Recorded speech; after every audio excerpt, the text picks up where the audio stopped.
Boa noite, sejam todos muito bem-vindos. Mais uma reunião aqui do NEP GCL, em parceria com o Espiritismo.net. Hoje, dia 16 de junho de 2026. Prosseguimos aqui com o nosso estudo do Sermão do Cenáculo. Estamos no capítulo 16 e hoje iniciamos a perícope que realmente tem o nome de o Paracleto. Então, como é de praxe, quando a gente inicia alguma perícope, a gente vai dar uma lida nela toda. É um pouco longa, mas eu acho que vale a pena, né, da gente ler toda, para ter uma noção geral de tudo que a gente vai começar a trabalhar agora, né, daqui para frente. Então, vamos lá. O Paracleto. Agora, porém, vou para aquele que me enviou, e nenhum de vós me interroga aonde vais? Todavia, porque vos falei essas coisas, a tristeza encheu o vosso coração. Mas eu vos digo a verdade, é melhor para vós que eu vá. Pois se eu não partir, o Paracleto não vem para vós. Se, porém, eu for, o enviarei para vós. Quando ele vier, vai arguir o mundo a respeito do pecado, a respeito da justiça e a respeito do juízo. A respeito do pecado, porque não creem em mim. A respeito da justiça, porque estou indo para o Pai e não mais me contemplareis. A respeito do juízo, porque o líder desse mundo está julgado. Ainda tenho muitas coisas para vos dizer, mas não podeis carregar agora. Quando, porém, aquele vier, o Espírito de verdade, vos guiará em toda a verdade, pois não falará de si mesmo, mas falará o quanto ele ouvir e vos anunciará o que há de vir.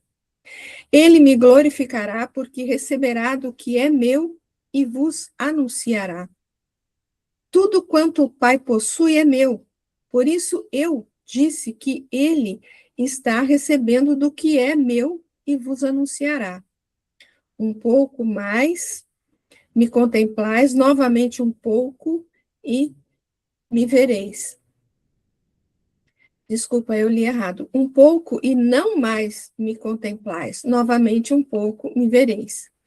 Então disseram os seus discípulos uns aos outros: que é isso que ele diz, um pouco e não me contemplais, novamente um pouco e me vereis, e vou para o Pai? Então diziam que é isto, um pouco, não sabemos o que fala. Jesus percebeu que queriam interrogá-lo e lhes disse: a respeito disso, buscai entre vós, porque eu disse um pouco e não me contemplais novamente um pouco e me vereis. Amém, amém vos digo que vós chorareis e entoareis lamentações. O mundo se alegrará. Vós estareis entristecidos, mas a vossa tristeza se tornará alegria. A mulher, quando está prestes a dar à luz, tem tristeza, porque a sua hora chegou. Quando, porém, a criancinha é gerada, não mais se lembra da provação por causa da alegria, uma vez que foi gerado um ser humano para o mundo. Espera um pouquinho que está chegando uma pessoa aqui.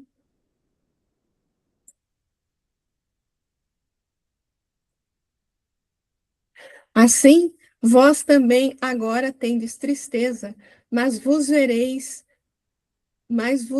novamente, e o vosso coração se alegrará, e a vossa alegria ninguém tira de vós. Naquele dia, nada me perguntareis. Amém, amém vos digo, o que pedirdes ao Pai em meu nome, ele vos dará. Até agora, não pedistes nada em meu nome. Pedi e recebereis, a fim de que a vossa alegria esteja completa. Eu vos falei essas coisas por parábolas. Vem a hora em que não mais vos falarei por parábolas, mas vos relatarei abertamente a respeito do Pai. Naquele dia pedireis em meu nome e não vos digo que eu rogarei ao Pai por vós, pois o próprio Pai vos ama, porque me amaste e crestes que eu saí de Deus. Eu saí do Pai e vim para o mundo. Agora deixo o mundo e vou para o Pai. Dizem os seus discípulos: eis que agora falas abertamente e falas sem nenhuma parábola. Agora entendemos que sabes todas as coisas e não tens necessidade de que ninguém te interrogue. Por isso cremos que saíste de Deus. Respondeu-lhes Jesus: credes agora? Eis que vem a hora e chegou para que sejais espalhados, cada um para as próprias coisas, e me deixeis sozinho. Mas não estou sozinho, porque o Pai está comigo. Tenho-vos falado essas coisas para que tenhais paz em mim. No mundo tereis provações, mas animai-vos, eu venci o mundo. Então, pessoal, como a gente tem comentado aí algumas vezes, né? Novamente, ele repete diversas falas que nós já estudamos em outros, nos capítulos anteriores, né? Nos versículos anteriores. Tem vários versículos aí que, teoricamente, estão repetidos, né? E a gente comentou aqui que essa repetição realmente é para deixar claro certas coisas, que elas são repetidas, às vezes, com algumas palavrinhas diferentes, para fortalecer a ideia, e porque realmente é uma coisa muito importante, essencialmente para o momento que eles estavam passando, né? E o que eu acho mais incrível, né, já que a gente está estudando aí através do livro do Cláudio Fajardo, que ele consegue comentar cada uma dessas repetições, entre aspas, aí, trazendo fatos diferentes, né, trazendo reflexões diferentes. Então, a gente só pode, eu particularmente só posso agradecer a esse trabalho que ele fez, que está ajudando aqui os nossos estudos, né. Zezé chegando aqui.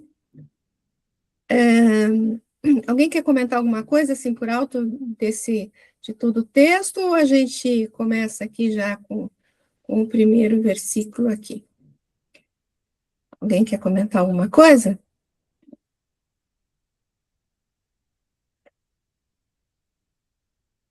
Então, vamos iniciar, na verdade, né? Agora, porém, vou para aquele que me enviou, e nenhum de vós me interroga, para onde vais? É interessante isso daí, né? Porque agora, né? Agora, porém, está chegado o fim desse ciclo, realmente, para Jesus, né? E para os seus discípulos. Ele já previa isso, ele já falou isso diversas vezes, né?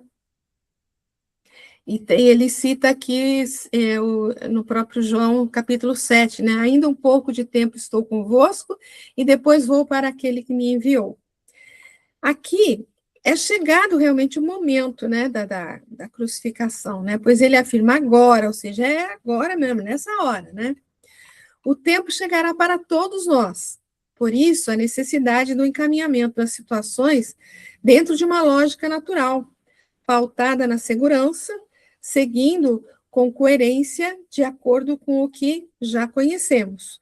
O sábio não é o que muito sabe, mas o que vivencia, o que já aprendeu, né?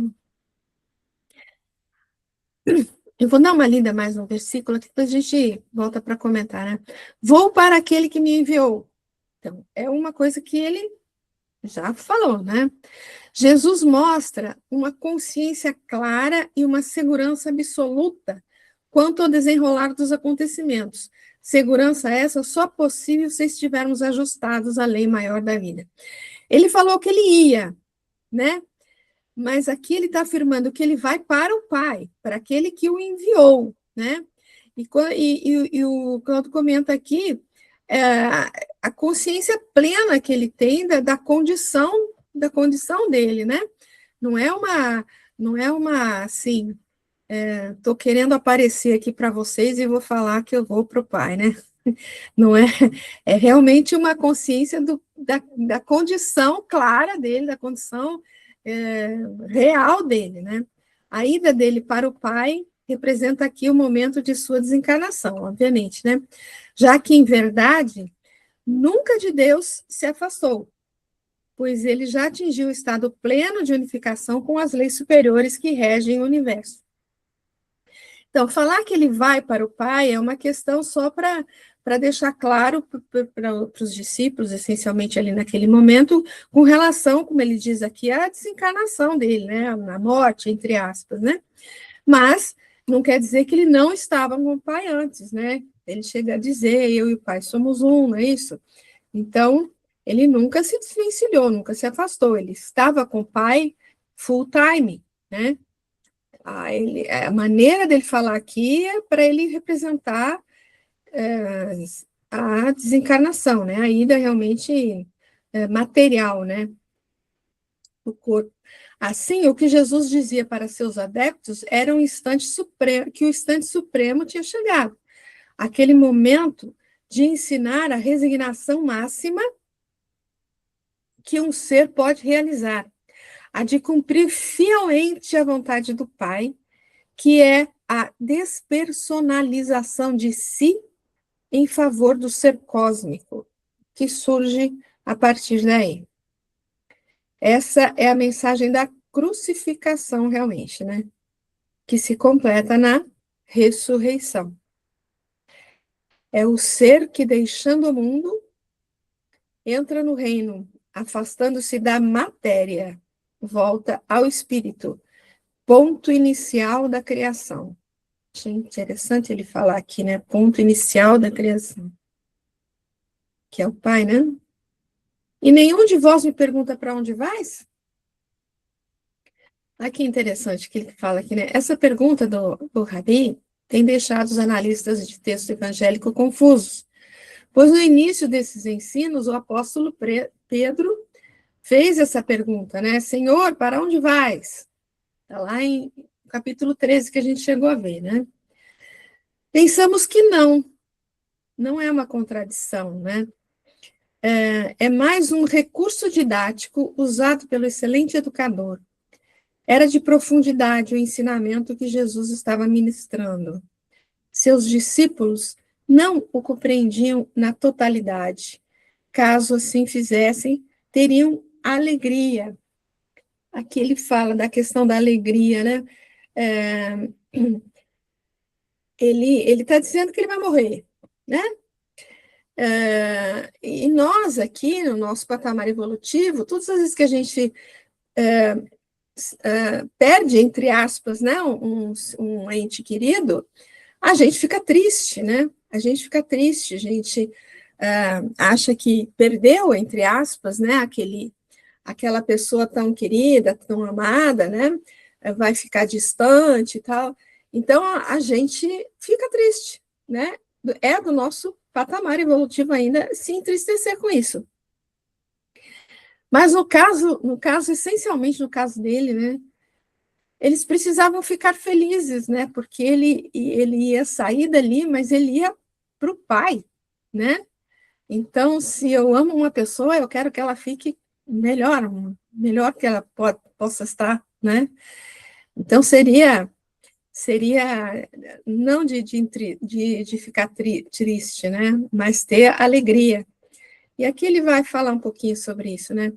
Nós, espíritos ainda vinculados à matéria de forma mais intensa, temos uma enorme dificuldade de compreender as coisas do ponto de vida espiritual.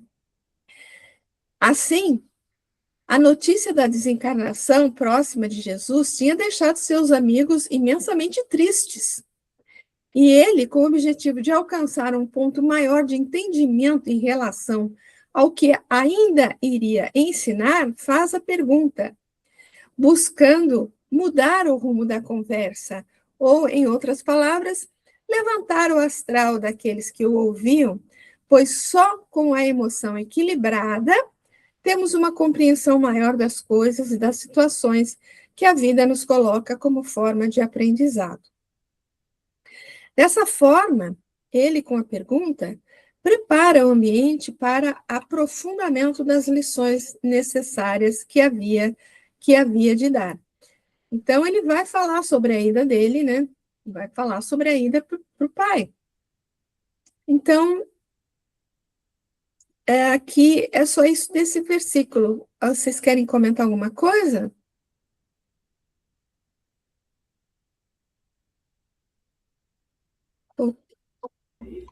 Fala, querida. Eu acredito que aqui ele não está fazendo uma censura, né? Assim, não está censurando. Ele está querendo mostrar para a gente que a gente, nos momentos de dor, de separação, a gente só pensa na própria dor, a gente não pensa, né, nos resultados espirituais, na conclusão daquela tarefa, nem no mestre, né? A gente não, a visão nossa fica tolhida pelas nossas tristezas e dores, né, Valdete? Então, a gente não vê como censura, mas para a gente refletir a respeito disso. Sim. E a gente sabe que também vai haver uma separação, né? Mesmo a nossa, terminando a nossa missão, aquilo que a gente veio fazer, a gente também vai retornar. E Jesus estava retornando ainda, mas é porque era necessário para eles, a gente sabe disso, a autonomia, o desenvolvimento, né? Que eles teriam que ir desenvolvendo em cada um deles, não é isso? Muito bom, querida, é isso mesmo, né? Lógico que não é. É aquela pergunta mais assim, para chamar um raciocínio, um entendimento, né, para despertar ali um raciocínio, né? Um maior entendimento realmente. Mas ele vai falar sobre isso mais para frente. É exatamente isso aí. Todavia, porque vos falei essas coisas, a tristeza encheu o vosso coração. Ele vai falar sobre essa questão, né, que você acabou de falar, né? Mas por que vos disse isso? Esse versículo é a confirmação do que dissemos nos comentários anteriores, ou seja, Jesus percebeu a queda vibratória dos discípulos, né, que se manifestava em forma de tristeza. Eles passaram 3 anos ali junto, vivenciando tudo junto com Jesus ali, né? De repente ele fala que ele vai embora. Era natural, né, que acontecesse ali, que passasse uma tristeza aí no coraçãozinho deles, né? Mas por que vos disse isso? Ou seja, a verdade. Porque a verdade nos choca, mesmo sabendo da necessidade de as coisas assim se darem. Rebeldia, inconformismo, orgulho? Talvez todas as alternativas ao mesmo tempo. É que, por termos herdado a faculdade criativa e a liberdade de ação oriunda do Criador, infelizmente tecemos com elas a cortina do eu, passando a achar que tudo tem que acontecer segundo a nossa vontade. Quando encontramos algo que nos diz existir uma força maior que tudo sabiamente dirige e coordena, e que seus propósitos já não atendem à nossa forma mesquinha de ver as coisas, então vem a revolta, que origina a queda e promove situações dolorosas e constrangedoras, com o fim de nos fazer retornar à ideia original de liberdade, porque com obediência ao que é maior e ajustado aos desígnios divinos. Então, ele está chamando a atenção aqui para que a gente vigie na questão quando apareça uma tristeza, né, na nossa, uma tristeza, um desânimo, né, uma coisa assim, para a gente ficar vigilante, né? E o vosso coração se encheu de tristeza.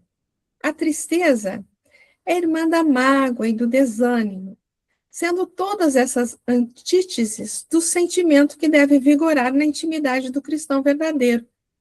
Pois se o cristão deve trabalhar todo instante em favor da implantação do bem, tanto a tristeza quanto qualquer sentimento negativo no mesmo padrão devem ser evitados, por serem geradores da ociosidade que paralisa qualquer ação produtiva. Senhor de uma psicologia superior e conhecedor com profundidade da alma humana, Jesus disse tudo sabia. por ver nesse sentimento negativo o germe da paralisia que destrói, levava seus amigos a um processo de autoconhecimento e também de reversão daquela disposição afetiva. Quantas vezes nós, do mesmo modo, diante de um trabalho edificante, por simples contrariedade, não deixamos tudo se perder numa atitude de puro personalismo? Assim, necessário se faz ouvirmos o Senhor que fala no imo de nossa alma, de forma que, tendo uma visão ampla do que pode ser realizado, não nos detenhamos nas minúcias capazes de impedir o bom funcionamento do todo. Esse é o objetivo do Evangelho, levar-nos ao conhecimento de nossas próprias imperfeições, encontrar em nossa intimidade as forças necessárias para transformar erro em acerto, trevas em luz, doença em saúde. Então, é mais uma advertência para que a gente, todas as vezes que aparecer no nosso coraçãozinho, né, um sentimento negativo, seja ele qual for, né, uma tristeza, um desânimo, um sentimento não tão edificante, né, que a gente possa usar os recursos que a gente tem, assim, uma oração, uma leitura edificante, alguma coisa, que a gente possa recorrer, né, a esses recursos que a gente tem aí. É lógico que a gente tem que fazer uso disso, assim, todos os dias, todos os momentos, mas essencialmente nesses momentos, né? É só um alerta para que a gente não deixe. Tinha uma amiga que falava assim: a gente pode deixar o passarinho passar, não passar por cima, assim, né? Um sentimento complicado, um pensamento complicado. Pode deixar passar, mas não pode deixar fazer ninho, né? Então, é isso, mas o Kleber vai falar melhor que eu aqui agora sobre isso. Valdete, assim, eu fico pensando, assim, tentando entender, porque é uma pedagogia fantástica dele, né? É um mestre que teve entre nós. Aí ele parece que ele sempre quis que as nossas perguntas fossem mais profundas. Quando alguém faz uma pergunta muito objetiva, para onde vais? Ele dá a impressão, posso estar com. É uma coisa meio subjetiva também. Ele quer que o discípulo transcenda aquela vida do dia a dia, das perguntas óbvias, né? Ele quer mais. E ele o tempo todo estimulando que eles saiam daquele momento, daquela proximidade com a matéria, com probleminhas que são questiúnculos, né, que a gente fala, e transcenda e pense num mundo maior, no reino de Deus. Olha, vocês podem. Agora, parem de pensar no imediatismo, façam perguntas profundas, vamos lá. Né? É a impressão que eu tenho nessas leituras, e é quando ele fala alegria e tristeza, ele fala da terra, do céu, o reino do céu, né? Tristeza, alegria, né? Da dúvida e a certeza. Acho que sempre ele usa essa pedagogia para poder estimular a pensar e transcender daquele lugar comum, né? Será que vocês concordam? Estou falando besteira? Imagina, né? Com certeza, né, Kleber? É o mestre maior, né? É o mestre maior. O mestre mesmo, ele não quer que os alunos, entre os discípulos, vamos dizer assim, permaneçam ali no beabá, vamos dizer assim, né? Ele sempre busca que eles aprendam, assimilem o quanto for possível, né? Nunca no dia a dia, como você falou ali, nas coisas mais simples, né? Mas que sempre haja a possibilidade de que eles busquem, de que eles consigam, né? Que eles alcancem mais, né? É o mestre, né? E ele fazia isso, com certeza. E que a gente sempre pergunte coisas mais profundas, né? Eu acho que o tempo todo o evangelho dele é assim, e João percebeu mais essas sutilezas, né? No evangelho de João a gente vê as sutilezas, ele captou melhor as coisas, né? Então, assim, a pergunta, né? A gente vai ver em Kardec, aliás, é o método, quem sabe perguntar é o melhor método, né? Não é quem sabe resposta, é quem aprofunda as perguntas. Então, acho que é uma outra. né? É outro aspecto da pedagogia dele. E isso transcende, é uma questão pedagógica até hoje para todos nós, né? Aprendermos. Perguntar. E o Kardec deixou muito claro na obra, na codificação, como é importante saber perguntar, né? É enxergar, transcender, isso é fantástico. Quem consegue fazer perguntas é porque realmente está buscando, mas é a busca, né? A pergunta é a busca, né? A pergunta é a busca. Muito bom, pessoal. Bom, quem é? Rose, pode falar, Rose. Então, eu achei interessante porque hoje à tarde eu estava lendo no Evangelho essa lição aqui de Emmanuel, que fala ante a lei do bem. E olha como que ele fala. E ele está dizendo para a gente, né, que diante das aflições que a gente passa, somos intimados pela circunstância a construir o nosso próprio caminho. Depois ele vai falando aqui, ó, quando atinges um momento assim obscuro, aí me ocorreu esse pensamento obscuro também dos discípulos, né? E agora o que nós vamos fazer sozinho, não? E aí ele diz assim, quando atinges um momento assim obscuro em que as crises aparecem gerando crises, não atribuas a outrem a culpa da situação embaraçosa em que te vejas e nem admitas que o desânimo te aposse das energias. Analisa o valor do tempo e não canalizes a força potencial dos minutos, os domínios da queixa ou da frustração. Ora, levanta-te dos obstáculos em pensamento e age em favor da própria libertação. Quer dizer, ante o bem, né? Na verdade, a gente, o tempo todo, parece que se deixa levar pela angústia, né? Pela ansiedade, pelo, nossa, agora estou perdido, o que faço agora? Não é? É o Emmanuel mesmo nos ajudando a entender o, o versículo aqui, dizendo que certifica-te de que Deus, nosso Pai, é o autor e o sustentador do sumo bem. Quer dizer, essas coisas que estão acontecendo é porque tem uma motivação, não é? Nenhum mal poderia alterar o governo supremo baseado em amor infinito e bondade interna. Então, quando você foi lendo aí, eu me vi nessa situação assim.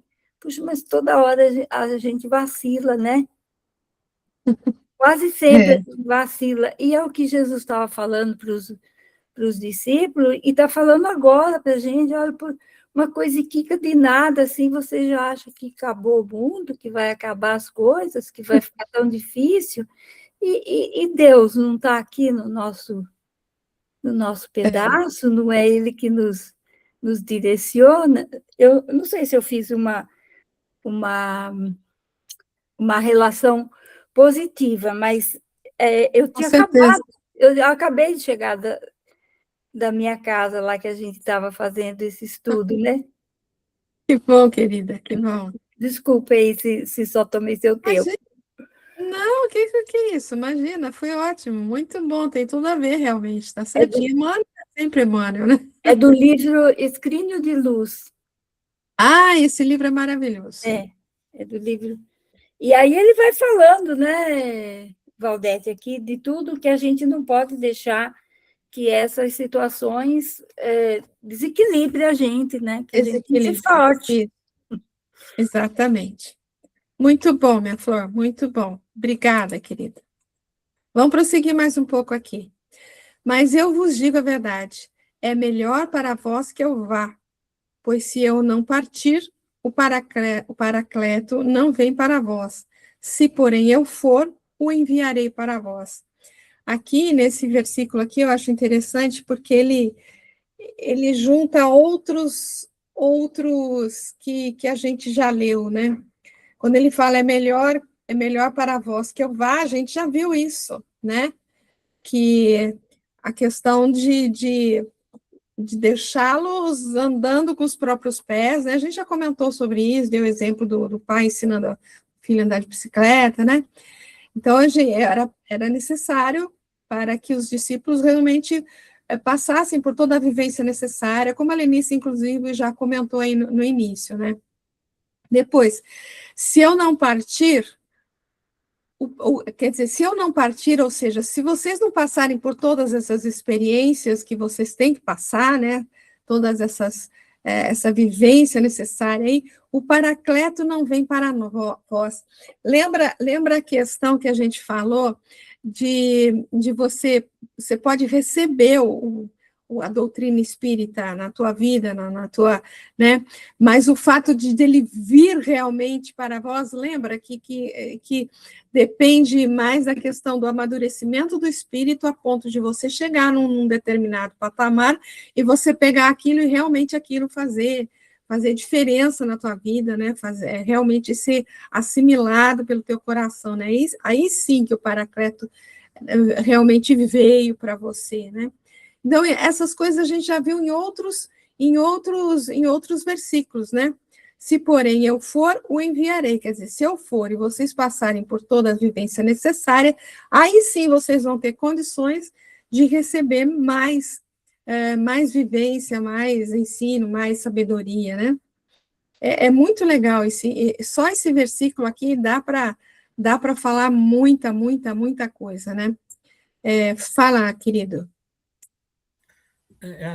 Eu fico pensando assim, até a gente como humanidade reconhecer o Paracleto, né?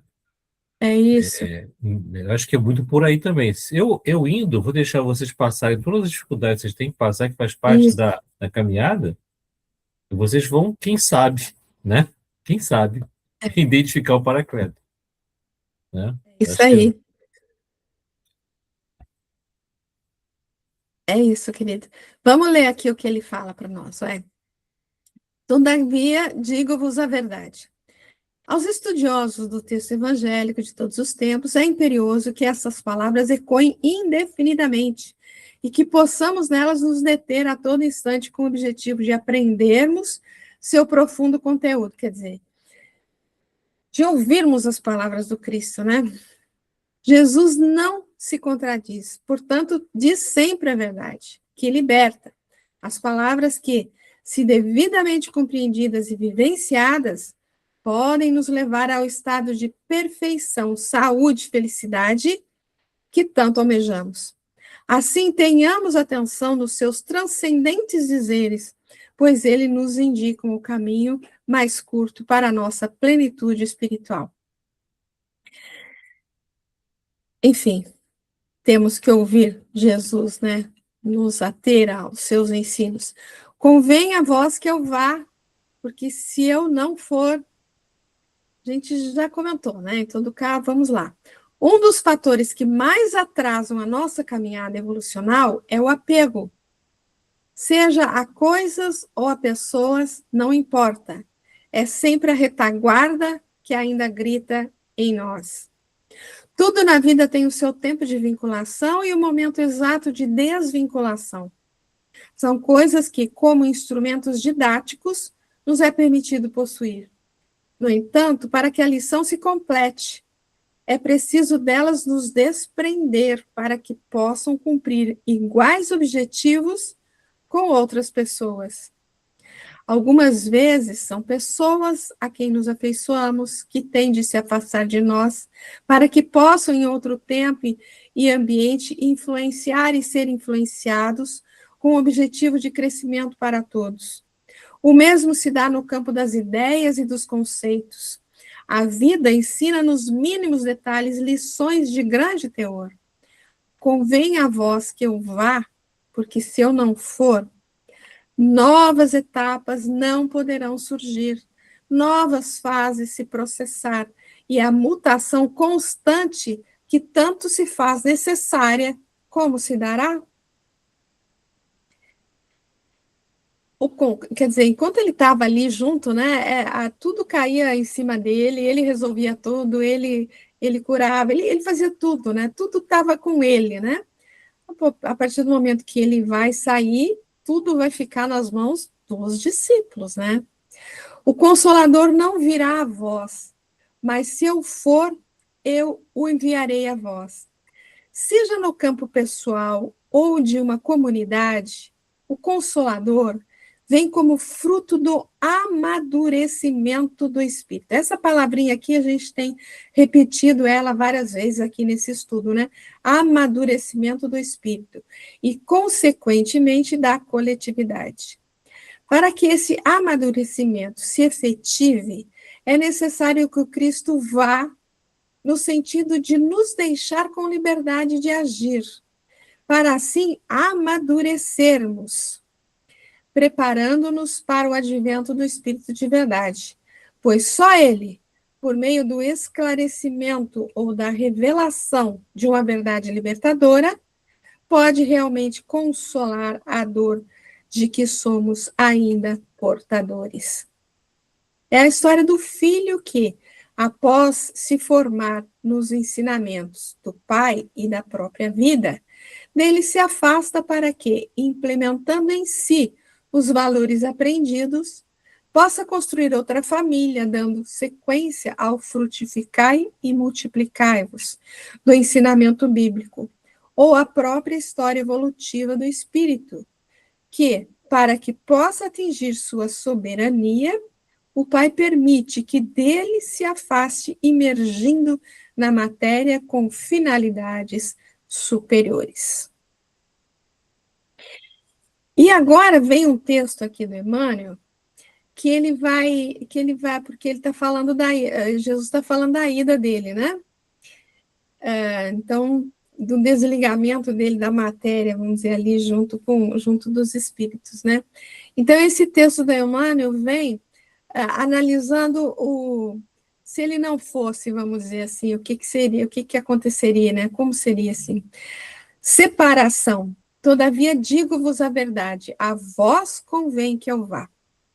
Olha que interessante que Emmanuel coloca para a gente aqui. Semelhante declaração do mestre ressoa em nossas fibras mais íntimas. Ninguém sabia amar tanto quanto ele.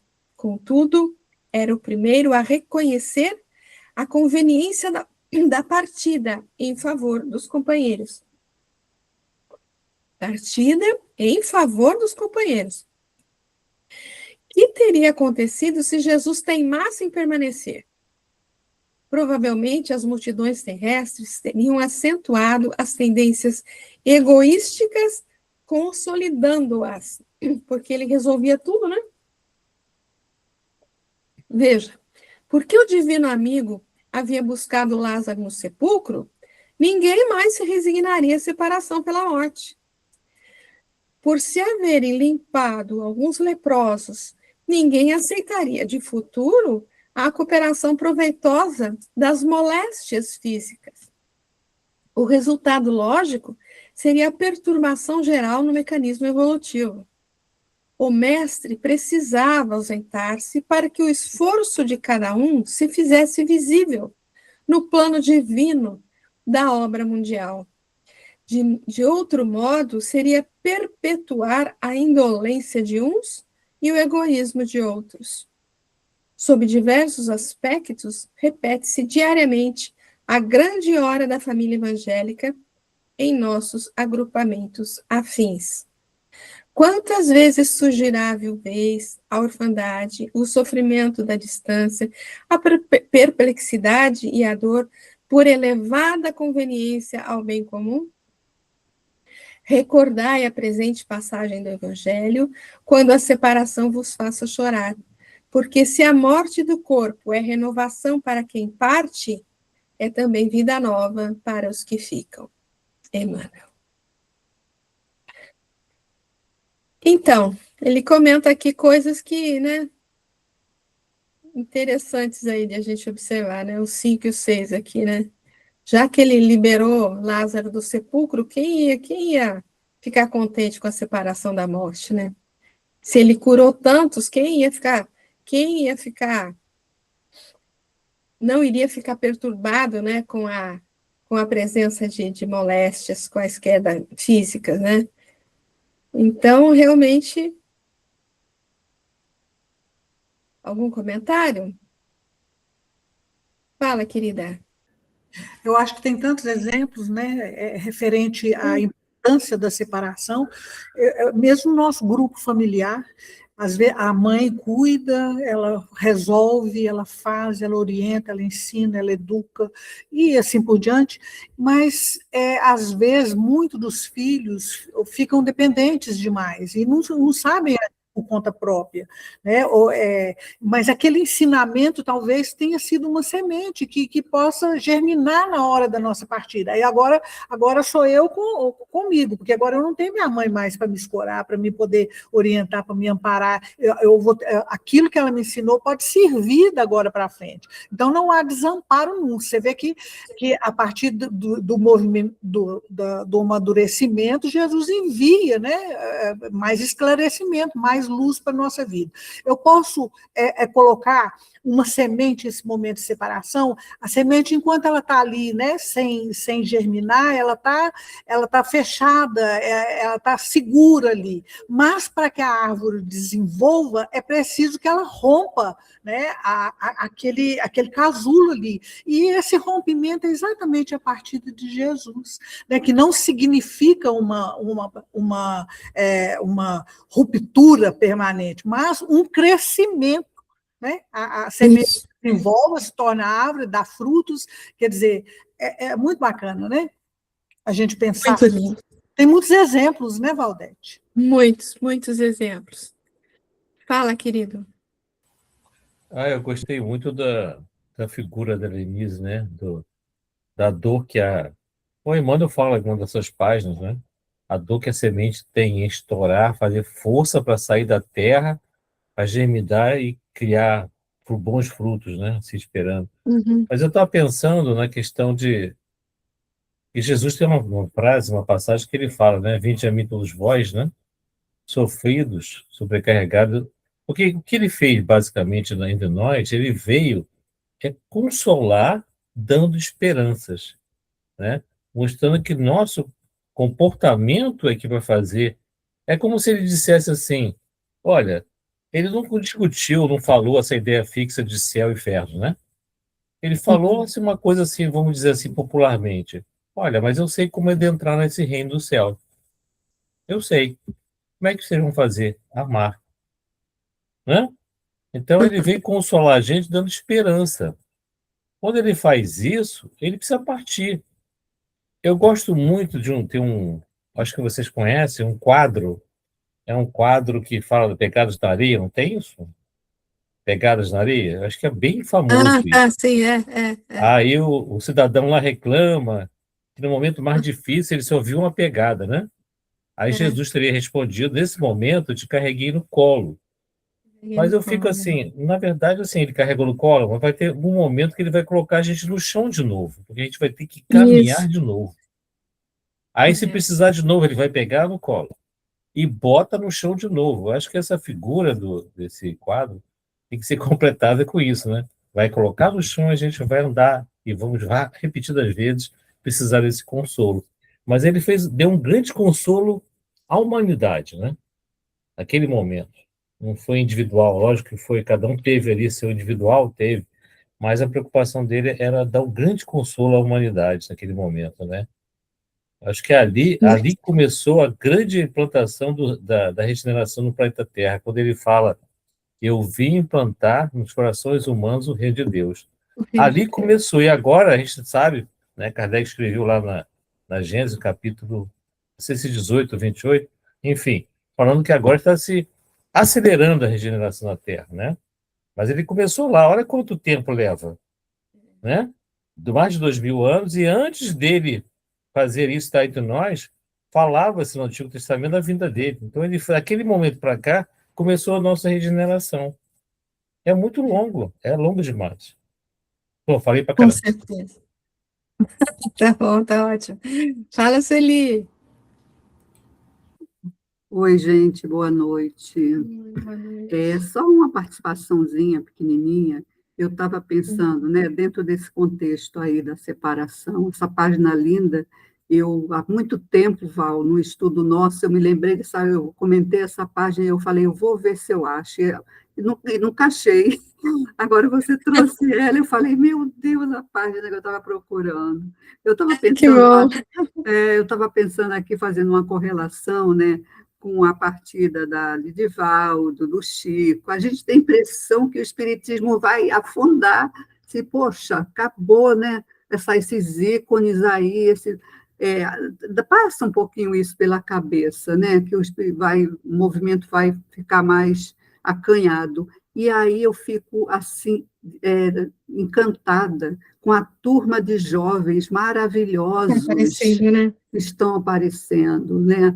É o Vitor Hugo Menino, é Arthur Valadares, é o Gustavo, é Larissa, mas é uma turma bem grande aí, e vou te falar, com conhecimento do Evangelho e com sabe, com a prática, né? Porque eles também atuam também no movimento. Eu fico assim, realmente, eu falo, a gente tem que crescer mesmo, né? E ficar, essas pessoas, né? Lógico, Jesus é indispensável, mas é para o nosso bem que ele faz que a gente precisa desses interregnos daí da vida, né? É isso aí, só isso. Muito bom, muito bom, muito bom. Prosseguimos mais um pouco? Então, quando ele vier, o Paracleto, né? Vai arguir o mundo a respeito do pecado, a respeito da justiça e a respeito do juízo. Ele vai fazer um comentário rápido sobre isso aqui, mas depois, nos 3 versículos seguintes, tem cada um deles, né? Mas vamos ver aqui, ó. Quando ele vier, é a vinda futura de um estado de amadurecimento, olha a palavrinha aqui de novo, que ainda está por acontecer em nossa intimidade. Amadurecimento esse que se dará pela unificação dos ensinamentos de Jesus na teoria e na prática. Ou seja, não adianta a gente conhecer, né? Tem que vivenciar, né? Moisés, olha que coisa, Moisés passou por aqui nos ensinando a justiça e já se passaram mais de 3.000 anos. Jesus manifestou a nós a potencialidade do amor e já se passaram 2.000 anos.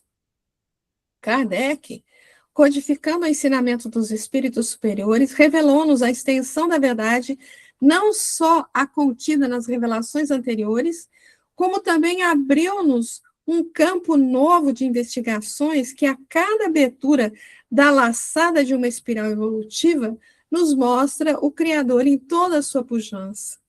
Isso foi há mais de 150 anos, mais de 160 já, né? Porque ele escreveu aqui há alguns anos atrás, né?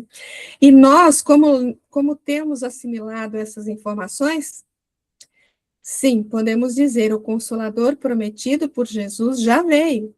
Porém, será que ele já aconteceu em nosso ser? Será que já é ele o Paráclito, ou o advogado que irá nos defender ou glorificar diante do Eterno? Convencerá o mundo, nos mostrando a potência da lei quando vivenciada. O amor, quando dinamizado em sua completude, é capaz de realizar feitos inimagináveis, como disse o próprio Jesus. Em verdade vos digo, quem adere a mim fará também as obras que eu faço, e fará maiores, porque eu vou para o Pai. A gente estudou isso aqui um pouquinho, algumas reuniões atrás. Por isso, convencerá não só os que estão próximos, mas o mundo.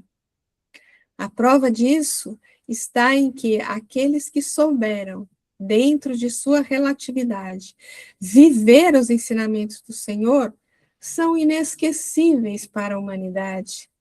Temos como exemplo as figuras amoráveis de Francisco de Assis, Irmã Dulce, Madre Teresa de Calcutá, Chico Xavier, entre outros. Quais foram os poderes transitórios que eles administraram ou foram detentores?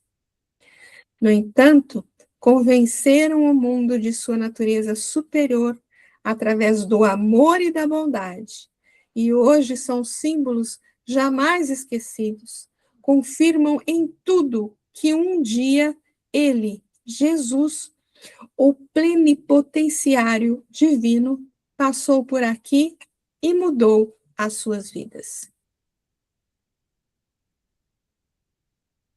A respeito do erro, da justiça e do juízo. O erro, a tradução do Haroldo tem o pecado, né?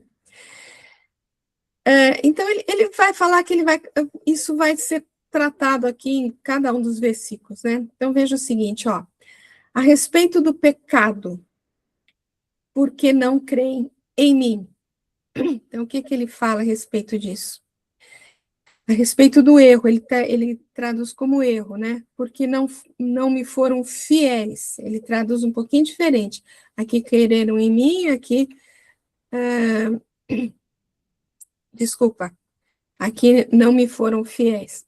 A possibilidade do conhecimento da verdade vinda com o Consolador dá a faculdade do discernimento, que nos faz capaz de detectar o erro e por conhecermos a responsabilidade maior de corrigi-lo. Conhecimento é o início de tudo, né? Temos que conhecer.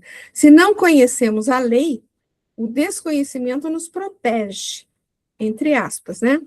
Porém, se conhecemos, não há mais desculpa. É mister que a pratiquemos. Aqui Jesus retoma o assunto a respeito do erro, porque não me foram fiéis. Erro, dessa forma, passa a ter a conotação de culpabilidade, pois significa o rompimento com um pacto acertado. Deus, ao nos criar, fez-nos simples e felizes. Com o objetivo de assim permanecermos, estabeleceu leis que deveriam ser cumpridas dentro de uma proposta natural de vida. Acontece que, em determinado momento de nossa história, por orgulho ou excesso do sentimento egocêntrico, rompemos com esse pacto e nos afastamos do projeto inicial. É aí que inicia a cultura do erro, construindo em nós um psiquismo de culpa ou uma psicologia de resgate redentor.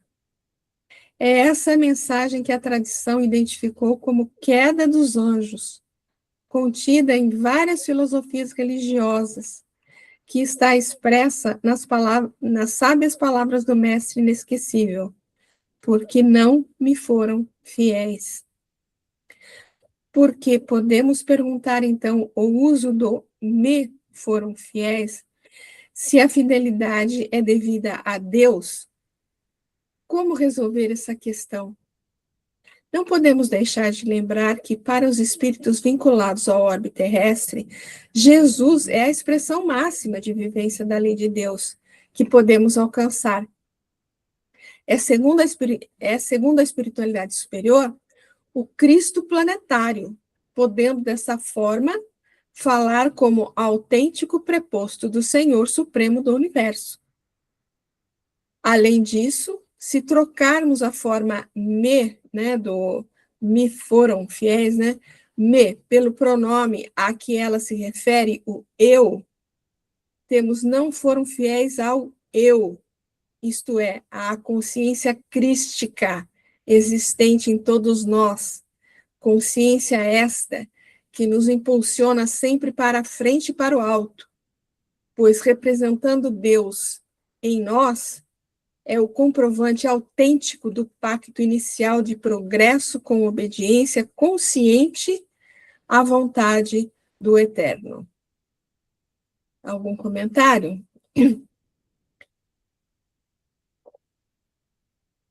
É um ótimo comentário isso aqui dele, hein? Caramba. Não foi fiel ao ser divino que habita em nós, né? A gente pode pensar assim também, né? Quer dizer, na verdade, a gente deixa de Exatamente. ser fiel ao nosso potencial e nega a paternidade do Pai, né? É. Eu estou adorando esse livro do Cláudio, viu? Ele Nossa, ele é traz fantástico. Ele é muito bom, né? Muito bom. Acho que depois que a gente acabar esse estudo aqui, a gente pega outro livro dele. Vamos lá, vamos seguir aqui mais um pouco. Agora ele vai falar da justiça, a respeito da justiça, porque estou indo para o Pai e não mais me contemplareis. Vamos ver. Da justiça, porque eu vou para o Pai, né? A palavra grega traduzida por justiça é essa daí, não sei como é que fala isso aí, que tem mais o sentido de ajustamento, integridade, pureza de vida, do que propriamente o de justiça como entendemos.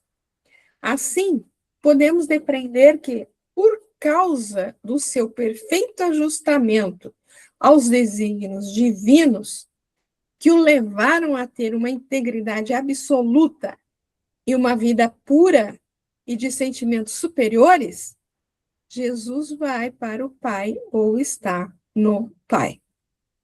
Por isso pôde, com autoridade, afirmar: eu sou o caminho e a verdade e a vida. Ninguém vem ao Pai senão por mim. Esse estado de amadurecimento, que permite a vinda do Consolador, convencerá a todos a respeito da necessidade do ajustamento à vontade soberana do Criador, como forma de atingir a meta final da vida, que é a volta do Pai pela conquista consciente da perfeição. A gente fala tanto da volta de Jesus, né? Na volta de Jesus, no nosso reino de Deus instalado no nosso coração, né?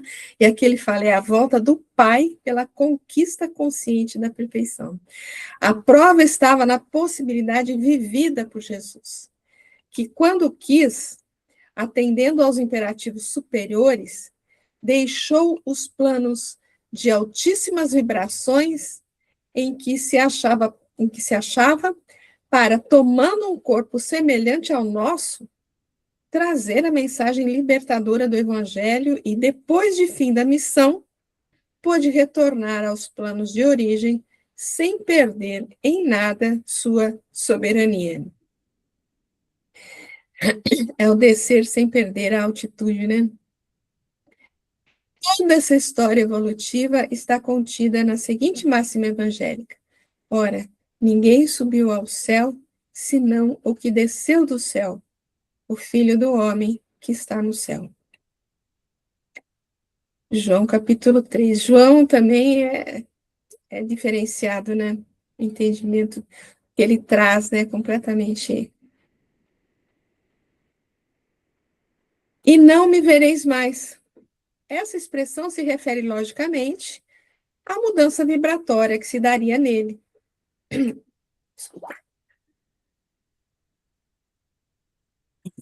Desculpa, a mudança vibratória que se daria nele após a crucificação, com sua volta aos planos superiores, pois ele mesmo já havia dito que voltaria a ser visto por eles, o que mais tarde se comprovou, quando o viram com o seu corpo fluídico. Assim, esse não me vereis mais quer dizer que, após o cumprimento de sua missão, ele se envolveria novamente nos fluidos superiores e não mais poderia ser visto como antes. Sendo isso em caráter relativo, é claro, pois o maior pode sempre mais que o menor, e ele, quando quiser, pode se fazer visível a qualquer um de nós, desde que, por lógica natural, nos fizermos merecedores de tal elevação. Lembrando que do nosso lar, quem viu Jesus foi só a veneranda e o governador, né? Nossa Senhora. Algum comentário? E o terceiro, né? São 3 versículos que ele comenta aquele anterior lá, né? Lembra? A respeito do juízo, porque o líder desse mundo está julgado. Aqui ele trabalha com o líder e esse aqui trabalha com o príncipe.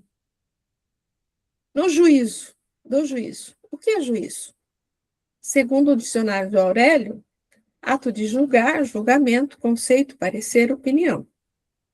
Praticar esse ato envolve uma capacidade de discernimento bem desenvolvida. Por isso, Jesus recomendou-nos que não julgássemos, pois qual de nós se acha em condições de julgar o outro com imparcialidade e perfeito conhecimento do assunto a ser julgado? Ninguém conhece a história espiritual de todo, né, do companheiro, né, para poder. Porém, há na vida momentos em que, é importante isso aqui, né, sem nos comprometermos, temos a necessidade de selecionar, de discernir, de estabelecer um julgamento com vistas à adesão ou não a determinados comportamentos.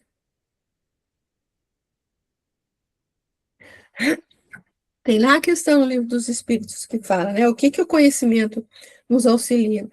Auxilia a discernir o bem do mal, né? Eu não lembro qual é o número da questão que fala isso. Mas em certos momentos a necessidade de exercermos aí um certo julgamento, vamos dizer assim, mas não da pessoa, mas da situação, de uma ideia, né? De um comportamento, como ele diz aqui, né?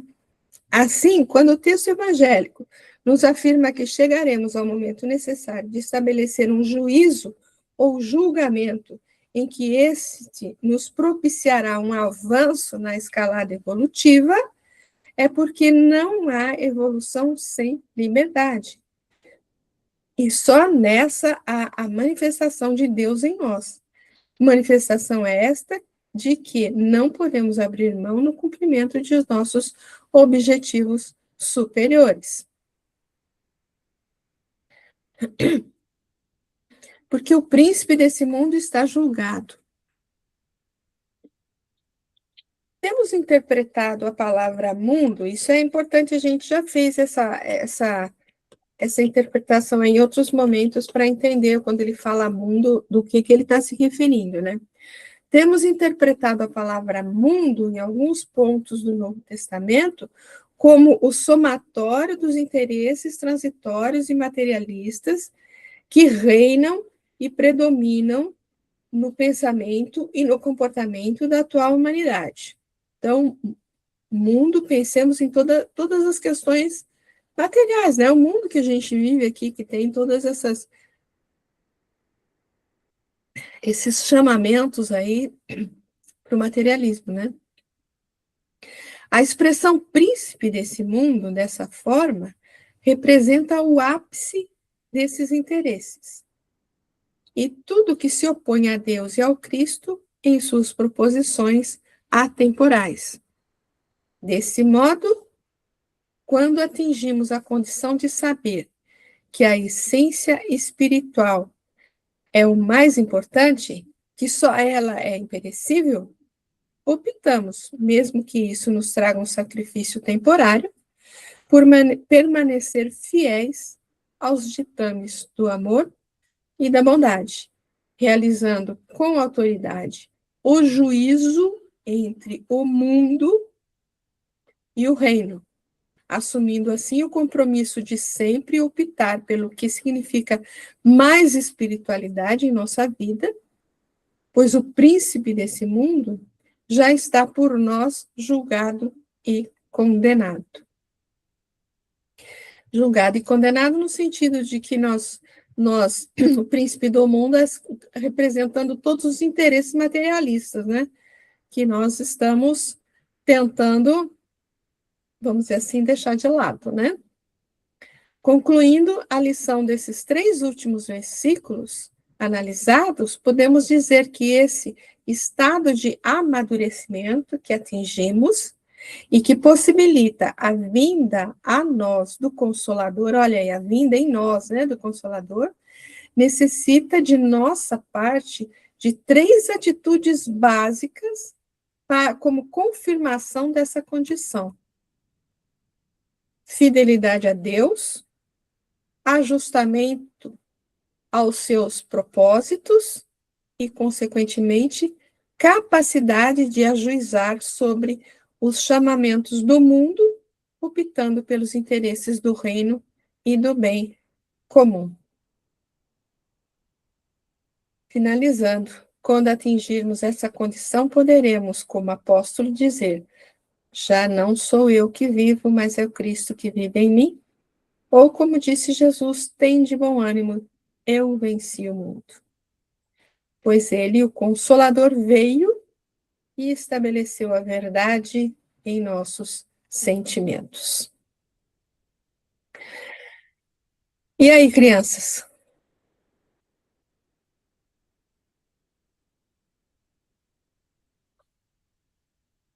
Fala, querida. Jesus fala assim que já está julgado, né, o príncipe desse mundo.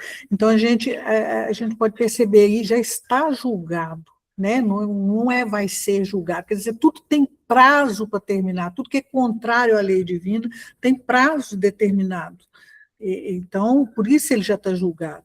Mas eu acho importante também falar que...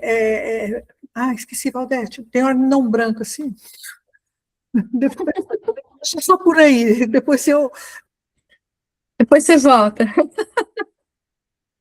Tudo bem, tudo bem. Acontece, sim. Eu também esqueço às vezes que eu quero falar.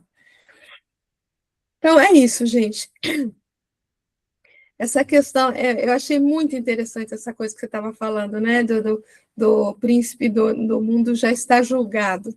Já está julgado porque nós já escolhemos, vamos dizer assim, o que a gente acha mais importante para nós, né? O que nos leva a esse parágrafo aqui, que é, né, ele fala das 3 atitudes básicas, né? Fidelidade a Deus, ajustamento aos seus propósitos e capacidade de ajuizar sobre os chamamentos do mundo, sobre os príncipes do mundo, os líderes do mundo, né? Que a gente vai optar, tem que optar, né? Pela questão de mais espiritualidade e menos materialismo, né?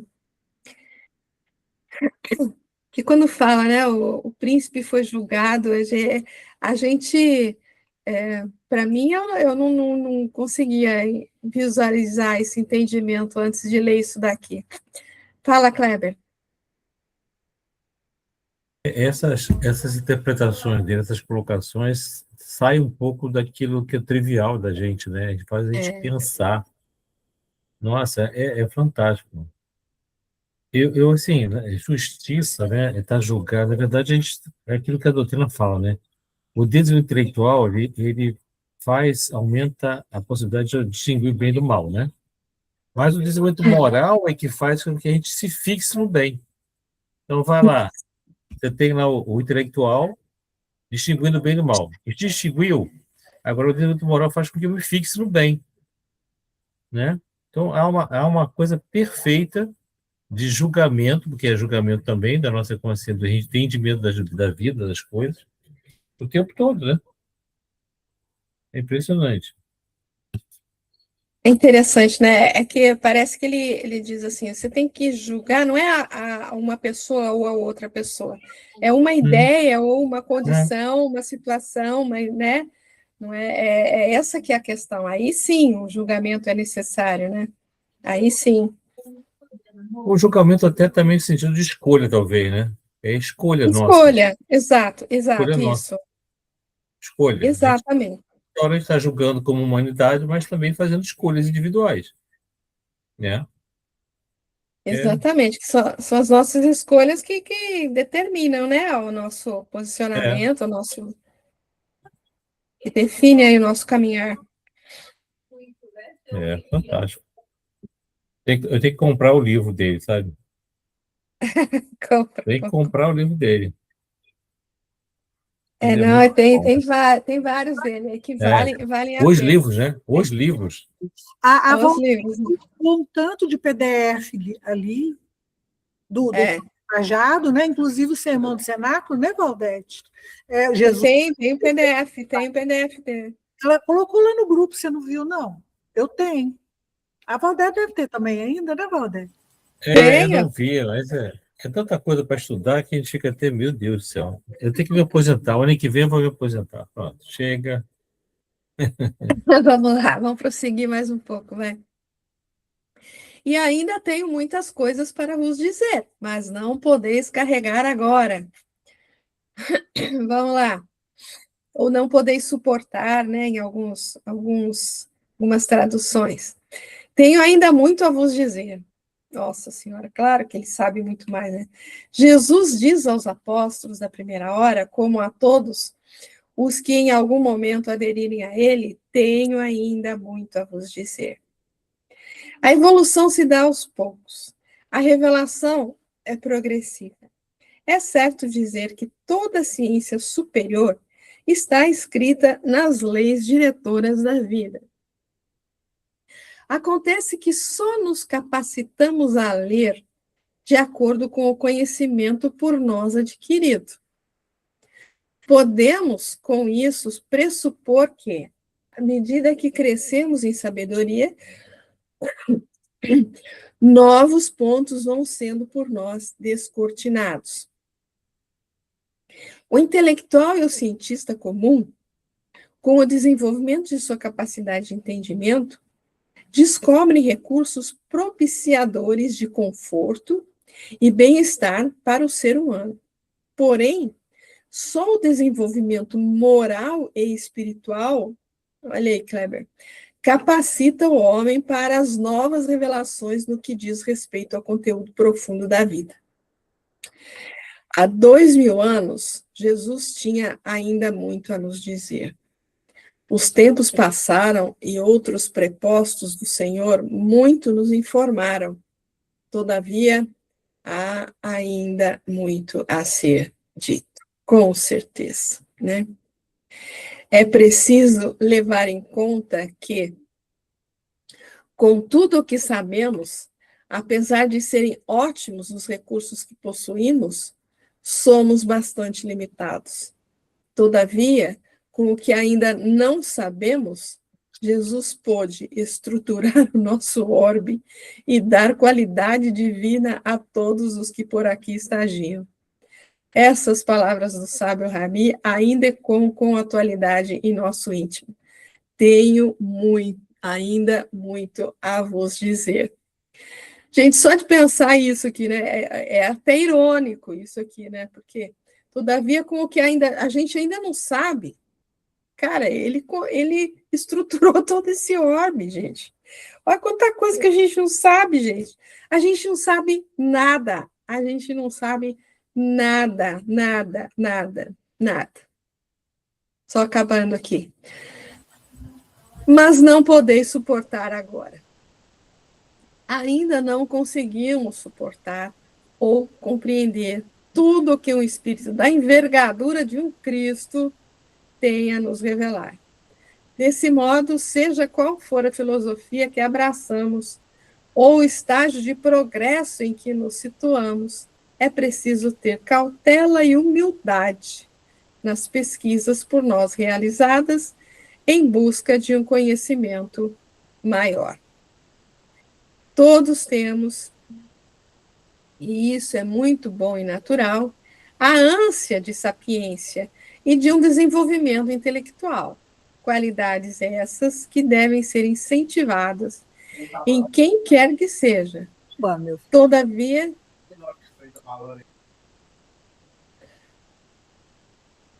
Todavia, é preciso saber de nossas limitações, o que podeis suportar agora, e o que temos feito em matéria de desenvolvimento da bondade. Isso sim necessário ao extremo, com nossas pesquisas e desenvolvimento do saber. Não podemos esquecer o que foi dito linhas atrás, só com o desenvolvimento das faculdades morais, aí, Kleber, alcançaremos o domínio das realidades últimas do espírito. Assim, antes de buscar o conhecimento horizontal da verdade, a nós concedido, atuemos em favor de verticalizar o que já conhecemos como forma de adquirirmos a soberania derradeira que definitivamente liberta. E aí, crianças? E a gente ainda desenvolve orgulho, hein? Meu Deus do céu, orgulho de quê? De orgulho de quê? É, Desculpa, eu acho que eu interrompi alguém. Alguém ia falar, eu cortei sem querer. não. Eu gostaria de comentar aqui nesse slide aqui, quando ele fala o intelectual e o cientista comum, né? Tem um texto do Emmanuel, que eu não vou lembrar onde é que está, mas que ele fala que os intelectuais, né, os cientistas, eles mal sabem que, na verdade, eles são missionários do Cristo, porque eles estão aqui trabalhando, né, desenvolvendo, descobrindo certas coisas, e a gente sabe que a ciência e a religião, eles estão se resvalando, né, um no outro em muitos pontos, né?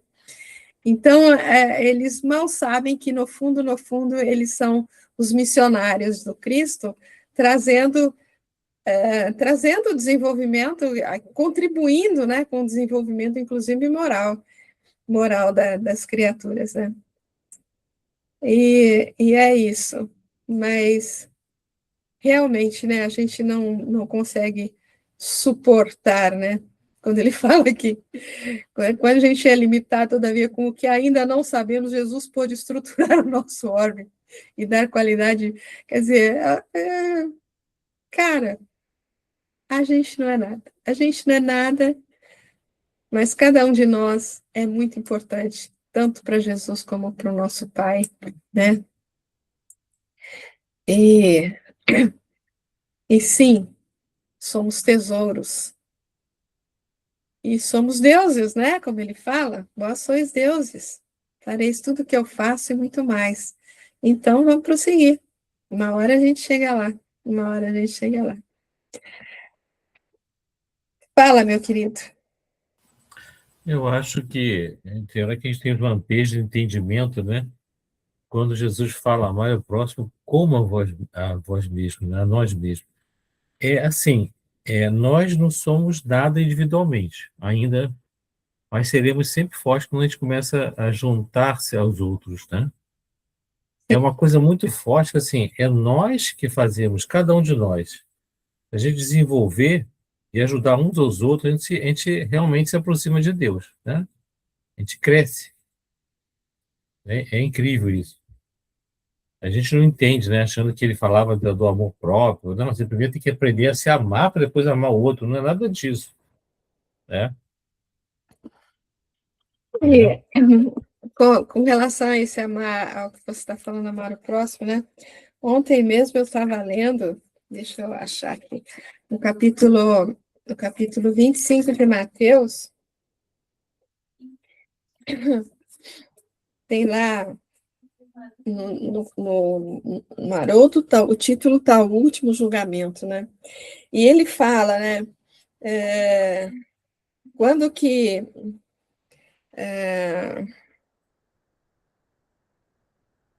ele fala, né? Quando que vocês estavam comigo? Ele fala dos bodes e das ovelhas, né? Põe as ovelhas de um lado, os cabritos ou os bodes do outro, né? E fala que das ovelhas, né? Que quando viste onde que está aqui, meu Deus do céu?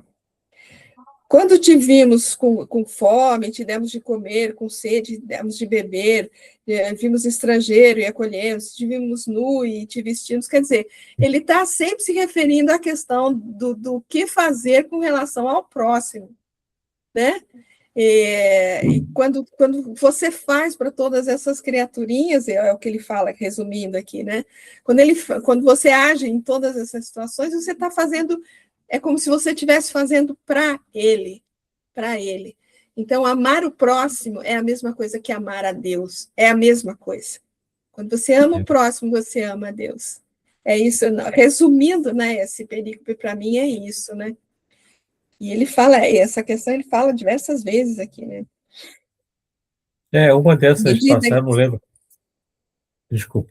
Então, à medida que fizestes isso a um desses meus irmãos mais pequeninos, a mim o fizestes.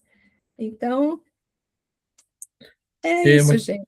Tem uma passagem também que ele fala, deixa claro que amar a Deus acima de todas as coisas. Depois ele fala, e a segunda parte, né? Que é equivalente à primeira, amar o próximo. Equivalente à primeira. Isso, Nossa, de uma didática, assim, quando a gente conhece isso, entende melhor, né? Que amar o próximo é o mesmo que amar a Deus. Aí começa a entender. Tchau, Celi. Ele está indo embora, para ele descansar um pouco. Vou Mas a fazer gente suas está encerrando aqui também, né? A gente está encerrando por hoje. É sempre muito bom. Muito, muito bom. E aí, mais algum comentário por hoje? Não? Então, encerramos por hoje. Foi muito, muito, muito, muito bom. Agradeço aí os comentários que foram belíssimos. Contribuem aí, enriquecendo aí as reflexões, né? E, mais uma vez, agradecendo esse nosso amigo Cláudio Fajardo, que ele está aqui abrilhantando aqui o nosso estudo, né? Tá contribuindo muito com o nosso entendimento. Eu só posso agradecer o trabalho todo dele. E divulgar, falar que ele merece ser comprado aí o livro, e não só esse livro, como todos os outros. Fazendo aqui um pouquinho de propaganda aqui, mas com a melhor das intenções, né? Então, pessoal, muito, muito, muito, muito obrigado. Beijinho no coração de todos. Fiquem com Deus. E, se Deus assim o permitir, próxima semana a gente está de volta, prosseguindo aí com o Paracleto. Beijinho no coração. Fiquem com Deus.